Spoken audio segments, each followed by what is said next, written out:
Good afternoon, everyone, and welcome to another workshop by OverPower Marketing. It is I, Mustafa Shahid, and we have Govind Powell with us as well. All right, so moving from the previously talked topic in the previous workshop was how to map out the user journey, and we were using Google Sheets as a blank canvas to showcase how you can have different pipelines to represent different processes within your system or within your business, and those would then be transformed into an actual pipelines within the OPM tool software. Now, once you have understood how to make those pipelines or what pipelines needed to be made, then we move into automations, which is the topic for today.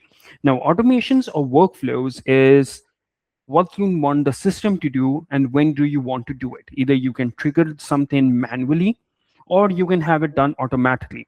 So without expanding more into workflows, since that is an entire quarter worth of workshops, because it's just limitless, is the best way to say it. Right now, we're going to be explaining how we can do that for the pipelines that we created previously. So when we talk about workflows, we are going to basically focus entirely on the sheet that we made previously. So it's like a step-by-step approach. So the first step in the pipeline is the form fill. This is something that will enable someone to be entered into the inbound leads pipeline. And that is the data that you would want to see. So the first workflow that we would create would be when a form is filled, it creates an opportunity in the pipeline. And which pipeline that would be? It would be the inbound leads pipeline. All right. Then what would happen is the lead source would be Facebook ads, and it could be anything that you want. So add Facebook ads as lead source.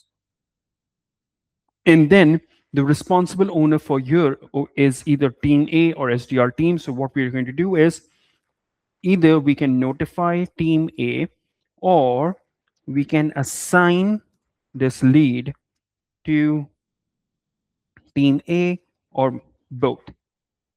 Then we have the third one, which is the full step-by-step journey. So new leads all the way to lost. So we have to make pipeline automations.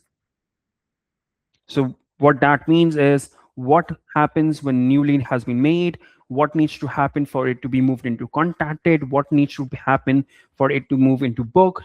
That is obvious. What happens when they show up, what happens when the proposal is sent out, what happens when they are paid, when they pay the invoices, what happens when they have been marked won, and what happens when they have been marked lost. So those would be the accumulation of all the pipeline automations. Then we have the business steps taken. So this is not something that we will create as a separate workflow, but this is something as a notification or a guideline that we know that two consecutive messages should have a 24-hour wait period between them. So that's what that means. The customer actions taken at each step. So what does the customer can do? They can either reply or they can book for the appointment. So we have to create two separate automations for that. What happens when the customer replies? And that would be to notify team A, sorry, not Q plus A, sorry, notify team A. And what happens when the customer books the appointment? And that is they can either be moved to a different pipeline or you can have them within the same pipeline and just start sending them reminders for the booking or for the appointment that they have. Then we have the conversion event, which is the invoice paid. So we have to create another automation. So when the invoice is paid, mark them as one. And these are all guidelines that we need to make and to understand first before we start creating the automations. So we have a basic understanding of what exactly is this particular workflow, not just one, but a series of workflows is going to accomplish. And we can basically understand if you're not leaving anything blank, or we are not leaving what's the right word to say this, we are utilizing everything that we can, and we are not allowing any leads to fall through the cracks in the system. Then we have the lost reasons. So if no response by customers with 5 messages, I'd say mark them as lost. Or if customer isn't ready for the price, mark them as lost. And then we have the SLA, which is contact within 5 minutes. Now, this is the guideline for us that every response, and response in this case would be that they reply. So every reply needs to be replied back to within 5 minutes. So when customer replies, notify team A and create a task which needs to be, which is due the same day within 5 minutes. And that is something that you should check. And then we have the edge cases. Edge cases are unique cases in which the people would book instantly without even, like, as soon as they fill out the form, they get the email and they book. All right, so they just basically fast pace or fast track through the entire pipeline. So that's not something that we are covering, but we are going to be covering all of these. So once we understand all of this and we have a mental map of what the automation needs to be done, then we start working on the automations itself. So without further ado, let me just share this tab. So the first thing that you do, and you wouldn't have these many folders, but the first thing that you do is create a folder. The folder would be named as per the pipeline name. So the pipeline name was inbound leads pipeline. So that whenever we want to make any changes or understand, we can go to this folder to find out what workflows are there.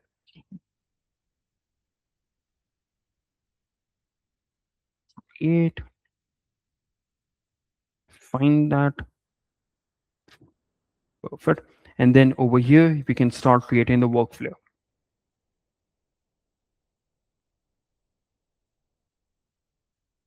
The first few things that we need to do is name.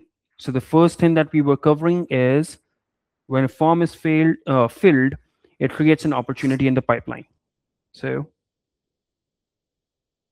form filled, create opportunity. All right, and you can also use workflow AI in this case. So when a form is submitted, create an opportunity in the pipeline and add a tag of the name of the form and notify user and assign it to them. Let's see what happens. If it doesn't do it the way we want it to, we can do it by ourselves manually as well, but this would be a good time and good opportunity to see. All right, the user needs to be notified through email. This AI assistant is really helpful, by the way. So while it's thinking that, this is how you can, the purpose of the workshop of this topic is to understand how to create your workflows to basically cover every possibility of the pipeline that you created previously. And when you have like multiple different pipelines and multiple different workflows, you have an understanding of what is being done. And the reason we use Google Sheets in this particular example or this particular workshop is so we have a visual understanding as well. So it's not like we have to jump through several tabs and trying to understand which opportunity is doing what or which pipeline has which automations. Everything is laid out on a Google Sheet. So we can see, all right, this has been done, this is what's been missed out, and this is what we can further optimize. And now the assistant has provided me everything that I wanted. So when a form is submitted, now within this, we can rename these things and we can add filters as well. So the form is submitted, so we can add the form name if we want to. But since it's a default thing, I'm not going to be doing that. We can add the filter, and the filter would be really necessary because we want to tell the system which form are we referring to. So let's say OPM tools contact us form. All right. And then I'll add it over here, save, and here you have it. So the OPM tools contact us form has been submitted and it's renamed the workflow as well. So form submission is equals to opportunity and notify, create opportunity for form submitter. We'll have to select the pipeline, which pipeline we want it to be. The stage would be the first stage, which is a new lead stage. The name would be the name of the opportunity would be the name of the person who filled out the forms, the first name, last name, but we can make it anything else if we want it to be as well. So it could be their email, it could be their business name, whatever whatever we want to see it. The source over here is something that we can add. So let's say that this particular web form is on my website. So website form, and the value, opportunity value, would determine how much is your expected potential revenue or value that you can gain from a client. Let's say for us it's $1,000. We do that. The status is open, and we click save, but it won't save because I have to select the pipeline. So let's just do affiliate leads, cold, save. Then we add the form name as a contact tag. So submitted form's name, which needs to be deleted afterwards. We could make that as a contact us form. I don't want to create more and more tags in my system, so I'm just going to leave this blank. But if you want to create a new tag, all you need to do is type down your name or anything that you want, and it will give you the option of adding the new tag. Then email notification to contact. We can contact the person who submitted the form, or which what I wanted to do was this. What's that called? Internal notification. Let's send a notification email to user type would be particular user. Let's say I'm team A or the SDR team. I'm going to send an email to Mustafa Shahid, and the message would say something like a website form has been submitted, an email has been sent to them, but call them so you can start a conversation with them. All right, I can't click on save because I need to add all the information, so I'm just going to click on cancel over here. But that's how you do. And then you assign the opportunity owner over here. Again, the opportunity owner is going to be Mustafa Shahid in this case, or your team A, B, C, and you have the option to apply to unassigned opportunities or for every opportunity. So I'm going to make it every opportunity. And click on save. So this is how you would do the initial one. And then when we have the other ones, which we have, let's see, back over here, we covered this one. When a form is filled, Facebook ads, notify team A, or both. So we can convert this into something that we've already done.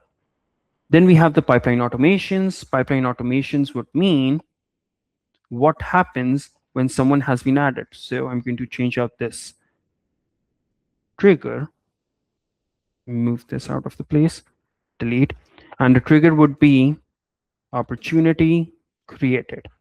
Now this means when a new opportunity has been created, again, we'll have to use the filters saying which pipeline are we referring to, let's say affiliate leads, and which stage are we referring to.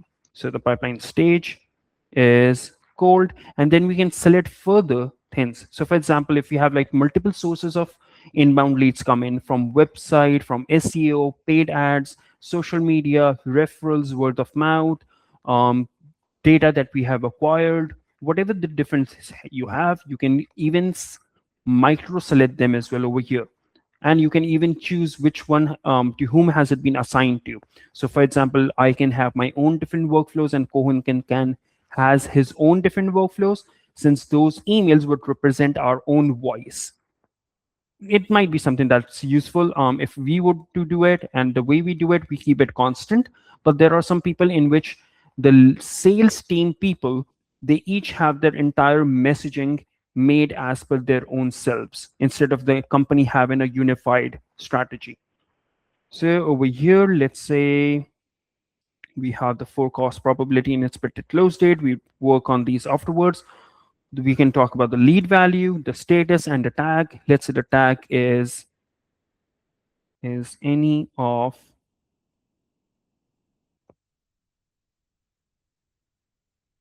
if it's an FB.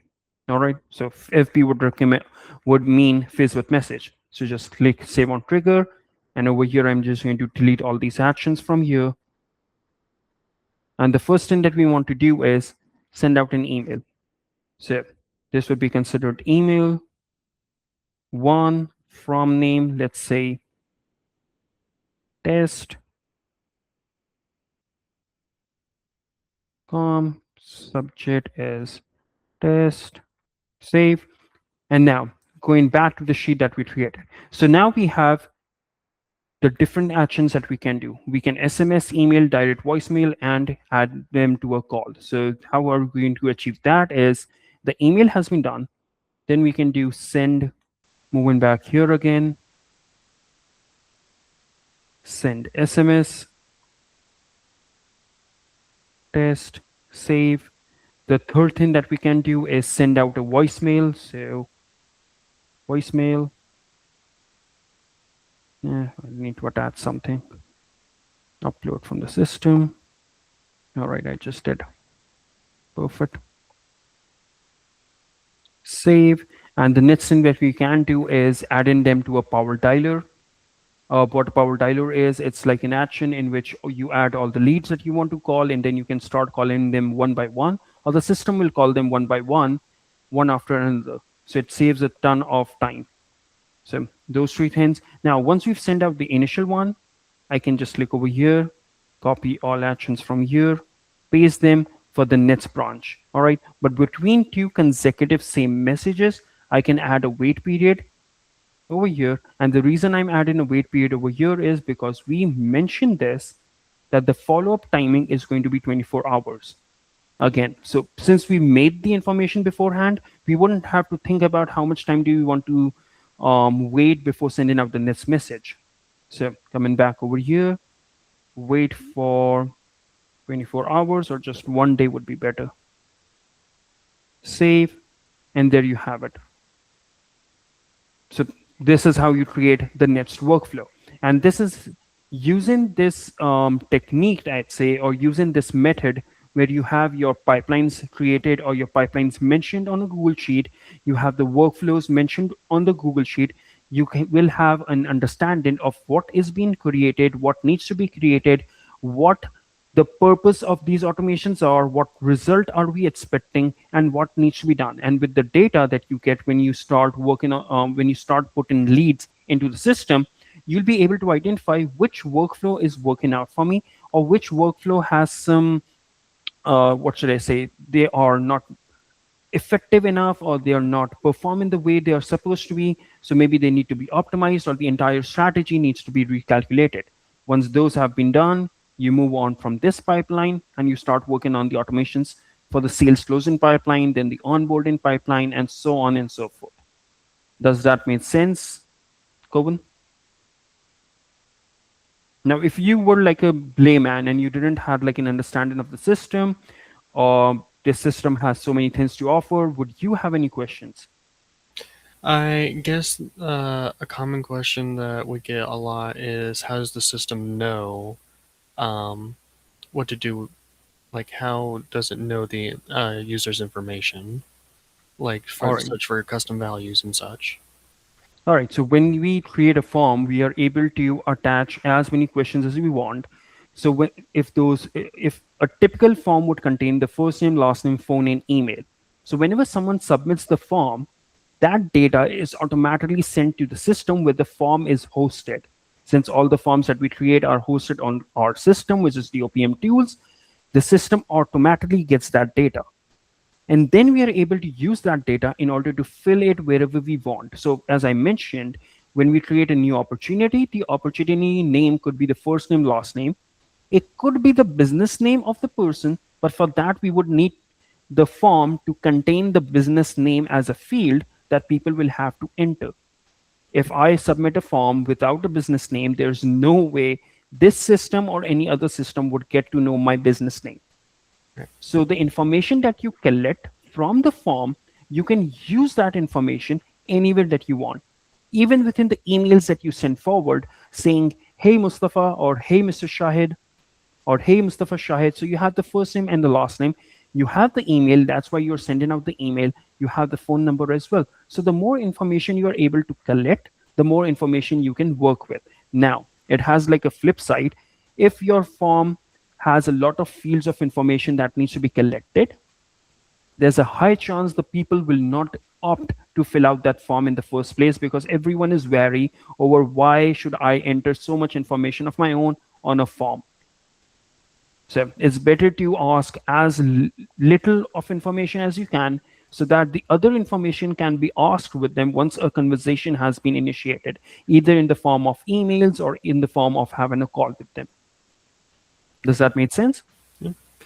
And also another thing to note, if there is no, like you were talking about, if there is no information able to be filled, then it will just leave the custom value blank. So say you put first name, last name, but on the form they didn't put in their last name, then it'll only show the first name with a blank afterwards. So Absolutely. The system might have AI to help you, but but the AI will not be able to make up something without having information for it. yeah, So you don't have to worry about the false data. All the data that you see would be the data that you have been given or provided by the customer or the client by themselves. right. And then there are some custom values as well that automatically put in information, like you were saying, say for like the voice AI. If you put in the voice AI summary custom field, then it will try its best to put in as to the best of its ability the information given from the client as well. Absolutely. So we have a lot of information that we can play with, and then there's information that we need from the client, either through the form field or the voice AI conversation, or even by manual entry. If I call a lead and they pick up the call, I can enter the information as I get the information with them or from them. So yeah, but the general way of setting up your system and knowing what needs to be done is building out a sheet like this, which is in front of you. You can call it mapping user journey. You have the different processes laid out in the pipeline area. Then you have the workflows laid out right underneath each pipeline, so you understand what that pipeline is doing. And on the third workshop of this series, which is going to be next week, we are going to be working on how to represent this data onto a dashboard, so you have a visual representation as well of how many leads you have within each pipeline or within each stage, how many emails are being sent, how many appointments has been booked, and so on and so forth. So you will have the data visually as well to understand what is working out for you and what's not working out for you, what the roadblocks are, or what the bottlenecks within your system is that needs to be looked on about.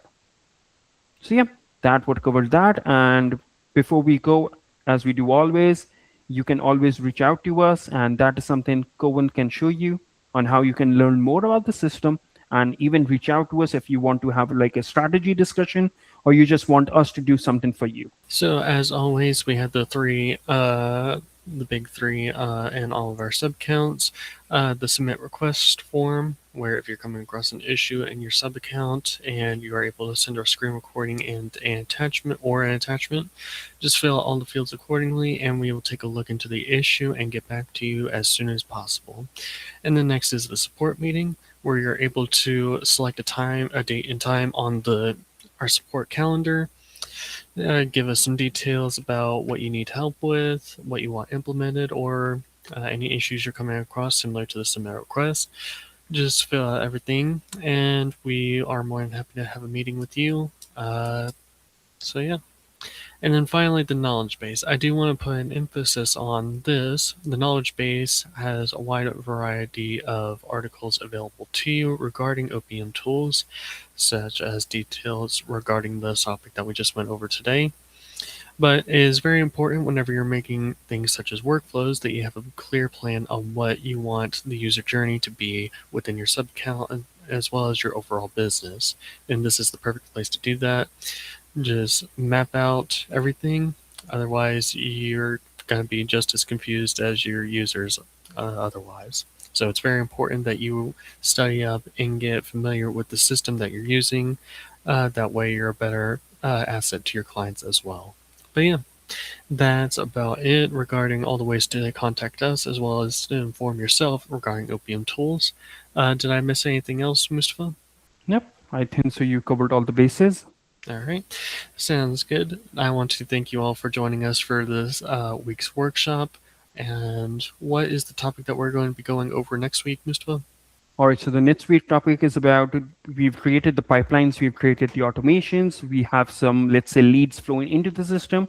How do we represent those leads into a dashboard, especially for the supervisor, team lead, manager, or the owner of the business, so they have a visual understanding with numbers or graphical data to see what's happening in which stage of which pipeline? As we further plan out the user Or basically, you can call it analytics. Yeah, as we further plan out the user journey, just to make sure that they don't go into a black hole and we just lose them forever. Absolutely. So, yeah, I want to thank Mustafa for his help with this workshop, and we hope to see you next week regarding as we expand on this topic even more. So yeah, thank you very much.